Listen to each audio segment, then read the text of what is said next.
Hi everyone, this is Jilly Little Zen Crone. Welcome to the Rune Circle. How are y'all doing today? Everybody okay? I'm okay. Today we are on week 3 of the Rune Circle, and we're going to be talking about the rune Thorn. And I'm noticing a pattern here, and I don't know why I didn't think that this would be the case before, right? And I didn't even think I was going to be looking at the Elder Futhark runes very much because I've only ever taken a class in the Anglo-Saxon runes, but I'm not teaching anything. We're all sharing here, and it's just kind of neat to compare, right? So last week with Ur, we saw two really different interpretations of that rune, which was Ur for the aurochs, the ox, and that kind of brute power or strength or endurance, perseverance.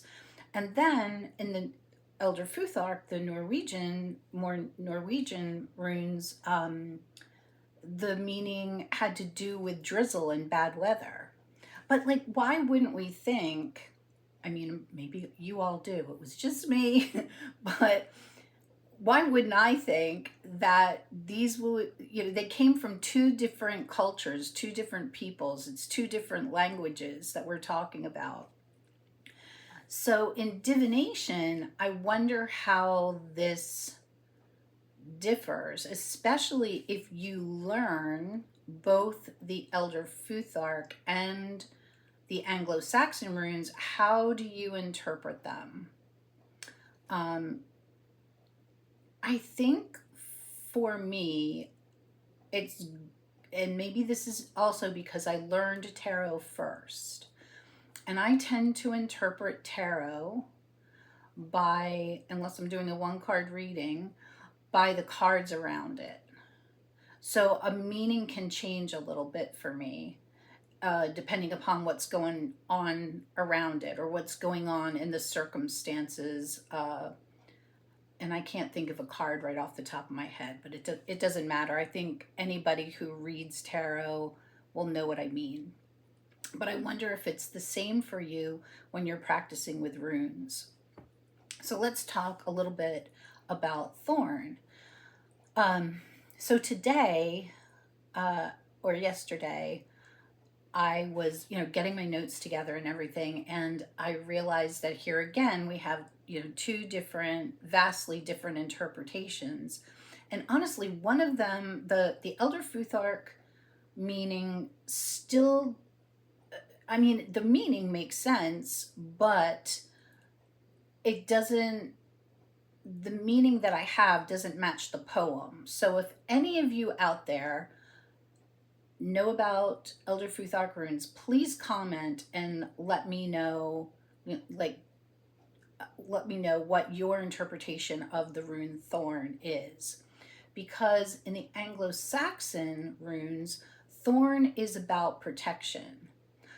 The Old English poem says, Thorn is exceedingly sharp, an evil thing to touch.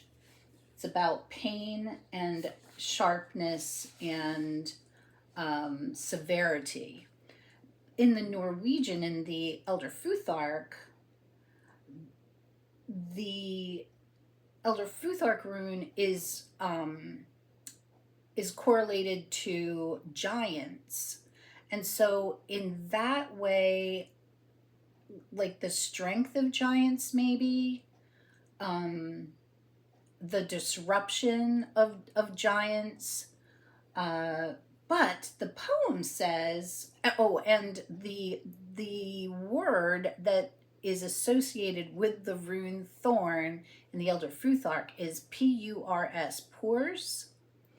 And the Norwegian rune poem says, purs causes the sickness of women, and it's giant misfortune and disruption. So I guess it just doesn't correlate to me. It doesn't, the two meanings just don't seem to go together for me. But somebody explain. Somebody comment and explain. So we have this ancient meaning in the ancient meaning of these runes about being about pain, severity, disruption, um, chaotic forces of nature, the giants again. And we have, I think, evolved that meaning a little bit in the way we see these runes play out in our modern lives. And so we use Thorn as a rune of protection and as a rune of setting boundaries. It is also it can also be conflict and challenge, and a sudden awakening. I've used Thorn as a rune of protection, and I learned that Thorn is a rune that you can, again, like, how do we use these? So people drew the sign on their doors, and they drew them either in the dirt or drew them on stones or on, burned them into runes and planted them in the four corners of their property. You can meditate with this rune for your own protection or for setting your own boundaries. I wonder, like, I was thinking about this today too, about our doors, like the going in and the coming out. So for myself going out, I would want to draw that rune on myself, I think, or wear it as a rune of protection. And then for my house, you would want to draw that rune, either in the air, or you could draw it, trace it on your door. And I had a thought that I have a fall wreath made, and maybe I'll take a picture and tuck it in at the end here. But I have a fall wreath made, and I think and I always have a wreath on my door for every season, so I may have Mark make me an extra Thorn rune and just like tuck it into the wreath, facing outwards, so that protection is going out to protect the house from anyone coming in. I also have obsidian in my windows too. So that's what I have for this. Oh, no, wait. That I just told you how I use it, but you can also use it as a catalyst for change, for sudden change. If you're looking for things to change and things to change quickly, you can use it that way. I will tell you a story about the rune Thorn. Let me think. It was about a year ago now. Mark started having issues at his workplace with some workplace harassment by his boss. And he wasn't the only one experiencing it, but he was the direct report to this guy, so he was one under him. And this guy really was making his life miserable, which precipitated him leaving that job. But be that as it may, right as I started to take this class, things were starting to get really heated. And I think I showed you the runes that he made me to begin with. They're a little bit larger so that I can see them well. But I took that Thorn rune and gave it to him to put in his pocket for protection. And, you know, I don't know if it's the action of doing that or if it's the prayers that we say around that rune, the blessings that we give, um, the spells that we whisper when we use this rune. But he, you know, he did feel like he was at least able to deflect or stand up to this guy's harassment. So I don't know. What do you think? What have you used the rune Thorn for? Other thing I'm thinking about with these runes is I'm thinking that I want him to make me a set that, and maybe, you know, we do have a set of runes already that is almost ready to sell, but I'm thinking about him making like maybe a little bit longer and narrower so that he could drill a little hole at the top so that it would be easy to string it and wear it. I don't know. What do you guys think? Anyway, that's what I have today on the rune Thorn.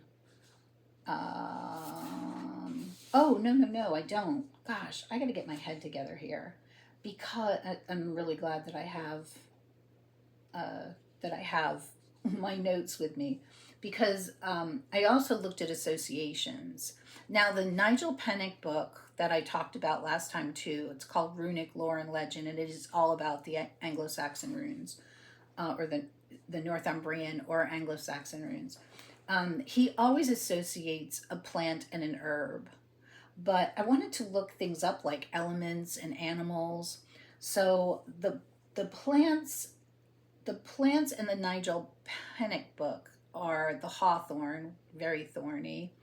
And here we also have the bramble and the blackthorn.